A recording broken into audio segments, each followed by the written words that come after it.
Nshuti bakunze umuriro wa Yuhi hano kuri YouTube, mwongeye kwirwa. Uyu munsi ku muriro wacu wa Yuhi hano kuri YouTube tugiye kuganira ku buribwe bw'ibise. Ubu ni uburibwe umugore akunze kugira cyane cyane iyo agize igihe cyo kubyara, inda imaze kuba nkuru, ageze amezi 9. Turaza kurebera hamwe se ubundi ubu buribwe bw'ibise butandukanye he n'ubundi buribwe umugore ashaka kugira atwite. Ese ni ibiki bituma ubundi umugore agira bwa buribwe bw'ibise? Ese uburibwe bw'ibise bushobora gutwara igihe kingana iki kugira ngo umugore abe yabasha kuza kubyara? N'ibindi byinshi cyane wibaza ku bise. Ubundi uburibwe bw'ibise ni uburibwe bufata mu nda no mu mugongo, bukamera nkaho buri guhuza mu nda y'umugongo, ukumva ubwo buribwe buri gukurura buhuza inda, cyane cyane mu kiziba cy'inda n'umugongo. Aho butandukanye n'ubundi buribwe ni uko ubwo buribwe buza gutuma inkondo y'umura ifunguka kugira ngo umwana aze kubona uburyo atambuka nyine asohoke muri nyababyeyi.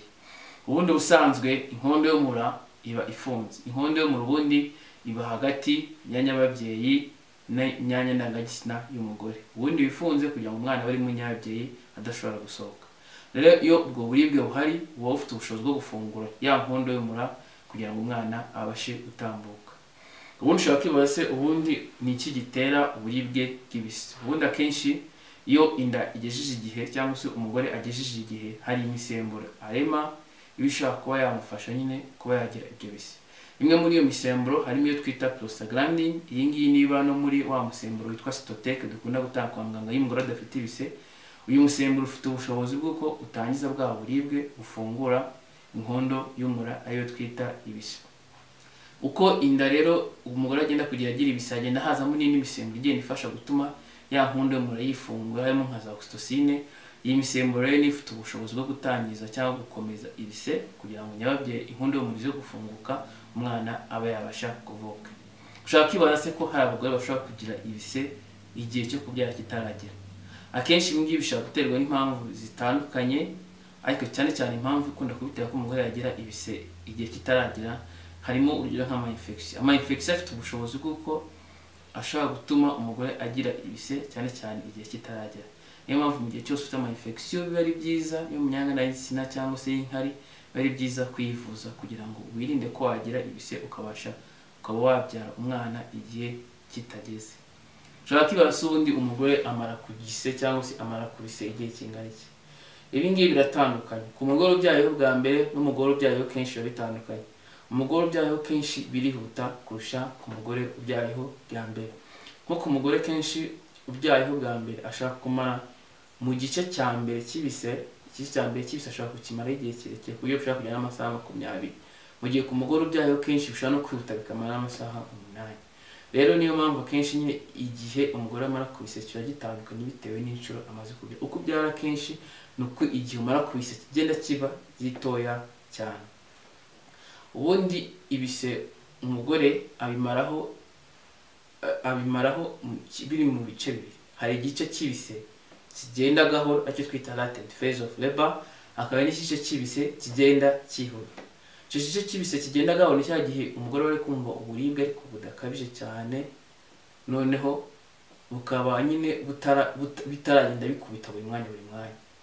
Mu gihe igice cy'ibise kigenda cyihuse cyo akenshi ni cya gihe umugore we kumva ibise biza kenshi adacamo akanya kandi bikongera bikagaruka. Ubundi yagize muri icyo gice cy'ibise byihuta, akenshi usanga nk'umugore mu minota nk'icumi ushobora kugira ibise biri hagati ya 3 na 5. Mu gihe muri cya gice cy'ibise kigenda gahoro bishaka kuza akaba wacamo n'akanya kandi iminota 5 bitarongera kuza, cyangwa kumva nta n'ingufu nyinshi bifite. Ubundi bwa buribwe bw'ibise akenshi uko nabisobanuye bukura mu nda no mu mugongo, kenshi bukaba bwagufata nk'igihe cy'amasegonda 30, 20, 40, bukagukora bwahiza bukakurikura ukumva burashize burarangiye neza burundu. Nako ubundi buribwe bw'ibise butandukanye n'ubundi buribwe bw'iziga ama-infection. Ku buribwe bw'ama-infection kenshi wumva bukugumana butakurekura. Rero akenshi umugore abanza muri cya gice cy'ibise kigenda gahoro, cyo gishobora nko ku bagore bagiye kubyara bwa mbere gishobora gutinda cyane kikamara n'amasaha 20, none akahita ajya muri cya gice cy'ibise kigenda cyihuta, yego ubundi akahita nyine agera ku bushobozi bwo kuba inkondo y'umura yabifungutse burundu, umwana akaba yashobora gusunika umwana akavuka. Rero akenshi cya gice cy'ibise cyihuta gikunda gutangira cyane cyane nko ku bagore babyayeho bwa mbere ageze kuri inkondo y'umura imaze gufunguka santimetero 6, naho ku bagore babyaye kenshi inkondo y'umura imaze gufunguka kuri santimetero 5 nibwo cya gice cy'ibise cyihuta gitangira. Rero iyo umaze kugira ibyo bise inkondo y'umura yafungutse, ni hahandi umugore afite ubushobozi bwo gusunika umwana akaba yabasha kuvuka. Muri rusange ibyo ngibyo nibyo bibazo abantu benshi cyane abagore batarabyara cyangwa bagiye kubyara bakunda kwibaza ku bise, uburibwe bw'ibise bumeze gute. Mu buribwe nyine bunaryana cyane, kuvuga ko ari bwo buribwe bushaka ko bunajyana cyane kurusha ubundi buribwe butandukanye. Gusa ariko icyiza nuko ukugeza kuba ubona umwana wawe yavutse ari muzima. Ni uburyo nyine, nibwo buryo nyine umugore aremyemo kugira ngo abashe kubyara. Ese birashoboka ko umugore ashobora kubyara atumvise ibise? Ibi ngibi birashoboka. Uburyo bwajeho bwitwa epidural, uburyo bagutera ikinya cyo mu mugongo ukaba umugore wabasha kubyara utumvise ibise. Si uko uba utari kugira bya bise byo gukurura mu nda no mu mugongo, ahubwo nuko cya kinya gituma utumva bwa buribwe.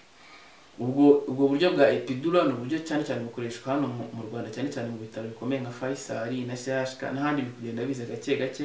Gusa ariko burahenze cyane, ariko nabwo bugiye bufite ingaruka zimwe na zimwe